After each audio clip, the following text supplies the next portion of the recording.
From Montana's news leader, this is the MTN Noon News.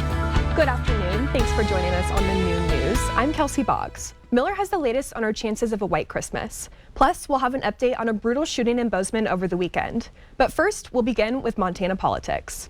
Representative Matt Rosendale continues hinting at a Senate run, leaving the door ajar for some high-profile Republicans to jump in the Eastern Montana Congressional District race. MTN's Jonathan Ambarian has the latest. Montana's official candidate filing period doesn't open until January 11th, but 6 Republicans have filed campaign finance paperwork expressing interest in the race for the Eastern Congressional District.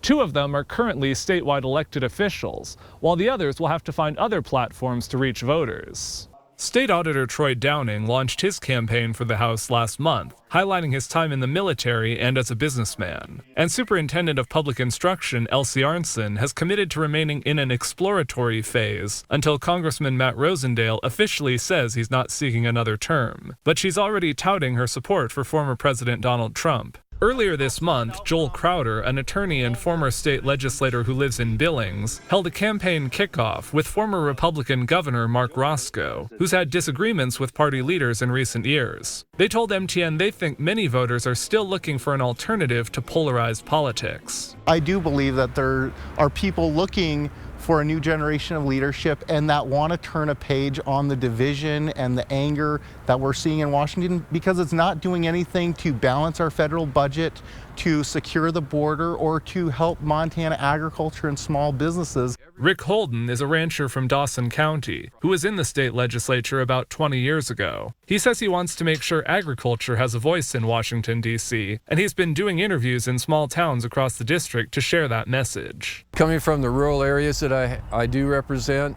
the people understand what it takes out there to run our economy, and they're looking for somebody that comes from the country to represent our state.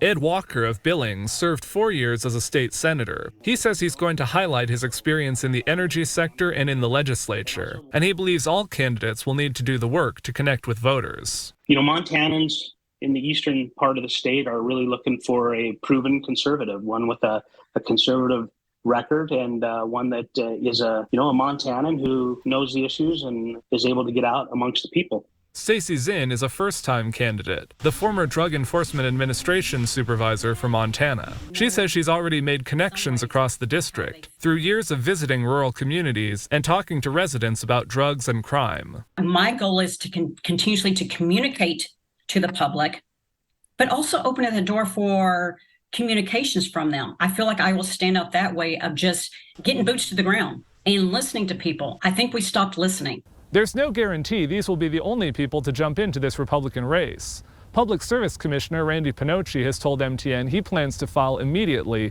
if Rosendale announces a Senate run. There are also 2 Democrats running, Kevin Ham of Helena and Ming Cabrera of Billings. In Helena, Jonathan Ambarian, MTN News. In Great Falls, it's been 1 week since Cascade County Commissioners voted 2-1 to remove election duties from the clerk and recorder, and since then, tensions continue to rise. Commissioners gathered in front of the public.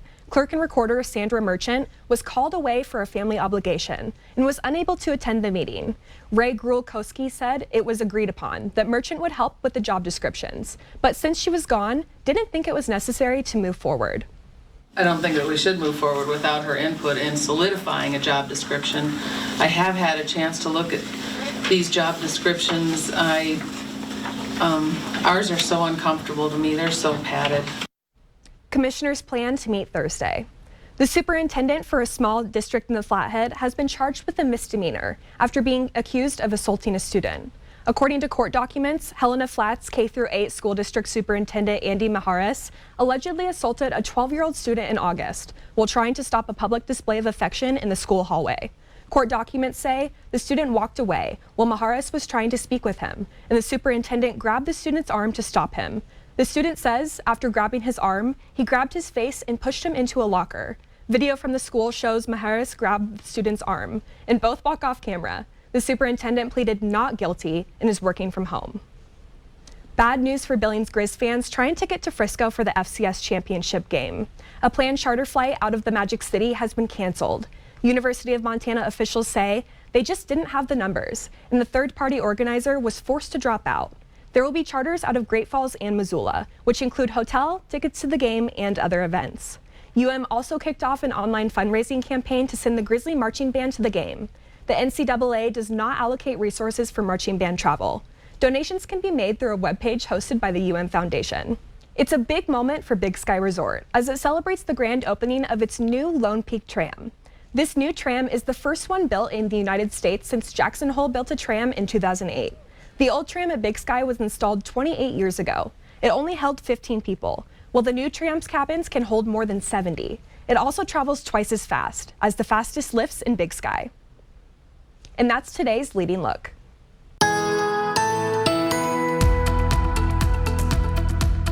Happy Hump Day, everybody. Hopefully it's been a great day for you so far. Our local forecast coming in. A lot of folks still want to know, what about the possibility of a white Christmas this year?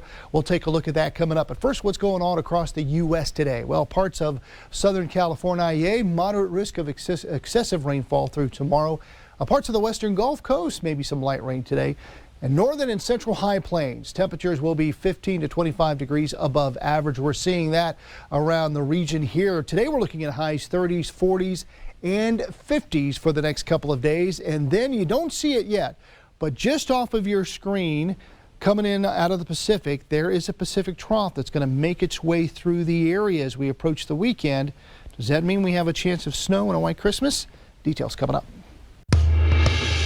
Following a shooting incident over the weekend that left one man seriously injured with the gunshot wound, Bozeman police say that they do have resources in order to keep residents safe when owning a gun. Typically assume there's firearms and weapons are at almost every single call that we go to. Sunday morning, Bozeman police responded to a call of an argument at a home near 19th and Durston. According to police records, a woman was arrested after an argument that left one man shot in the head. Calls involving guns is something that Patrol Captain Joe Swanson says his officers are always prepared for. Now, whether or not they're actually in play or someone's possessing one is something different. According to charging documents, the man and the woman had been drinking at a party before the incident. I'd say we respond to quite a few alcohol-related incidents in general. According to the site Wise Voter, the Treasure State ranks #1 in gun ownership in the United States. About 65% of households own a gun. Relatively commonplace. You can carry a gun nearly everywhere in Montana. It's not out of place to see someone having a pistol on their hip or a rifle or a shotgun in their car. So the officers have to take those considerations as well. If you do own a gun, Swanson says that there are some easy tips to keep you and your loved ones safe. Pointing that weapon in a safe direction, treating all weapons as if they're loaded, recognizing that firearms can seriously hurt or kill people, and then the other piece of securing them properly, ensuring that they don't get into the hands of someone who doesn't need to have a gun, and certainly locking your weapon. Captain Joe Swanson says that if anyone is interested in getting a free gun lock, that they do offer them for free here at the Bozeman Public Safety Center. All you got to do is ask at the front desk. In Bozeman, Edgar Cedillo, MTN News.